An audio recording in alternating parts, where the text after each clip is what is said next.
Bakit nga ba hindi ma-approve ang iyong application sa Last Pay Later? Tara, alamin natin.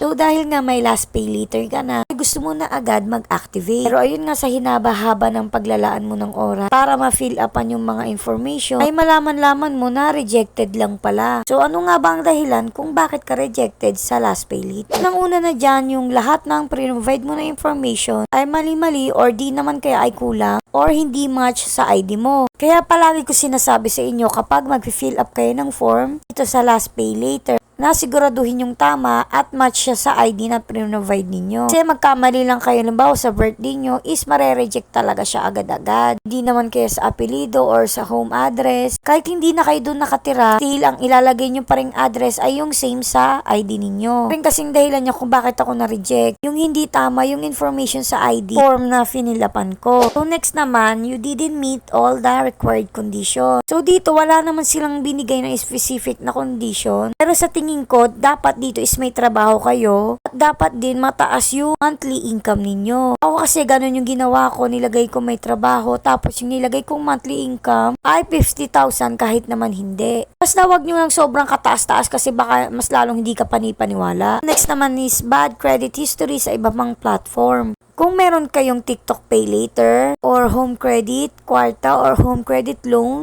or di naman kaya is S-Pay Later at mga loan sa GCash, dapat maganda ang mga performance nyo sa mga yan. Kasi kung meron man kayong hindi binayaran, ang mga utang nyo ay madedetect nila yan. Kasi halos iisa lang din yan sila. Dapat panatilihin nyo yung good credit score nyo. Next naman is Lazada Wallet or Last Pay Later. So ito, kung unang na-approve yung Lazada Wallet nyo, dapat i-make sure ninyo kung sino ang naka-approve sa Lazada Wallet, ay siya din dapat ang nasa Last Pay Later. Kasi nga kung magkaiba talaga sila, ay hindi siya ma-approve. So lastly naman ay multiple account. So dito sabihin na natin sa old Last Pay Later nyo, Lazada nyo is na-approve kayo pero dinilit nyo siya. Tapos gumawa kayo ulit ng bagong Lazada at merong Last Pay Later. Kaya nag-try kayong mag-activate. Kaso nga lang, lumabas na ay multiple accounts. Dahil nga sabi ni Lazada, pag na-delete na ang Last Pay Later ninyo, ay kahit kailanman ay hindi na kayo pwedeng makapag-apply ulit. So ang tanong ay kailan kayo ulit pwedeng mag-activate? Na depende sa Lazada kung kailan nila gusto. So karaniwan is after 1 month, pero mas may tumatagal pa doon. So habang nag-aantay ko is umorder lang kayo muna ng umorder sa Lazada. Mas maganda kung non-COD. Sana may natutunan kayo sa video na ito, kaya thank you for watching. Yun lang.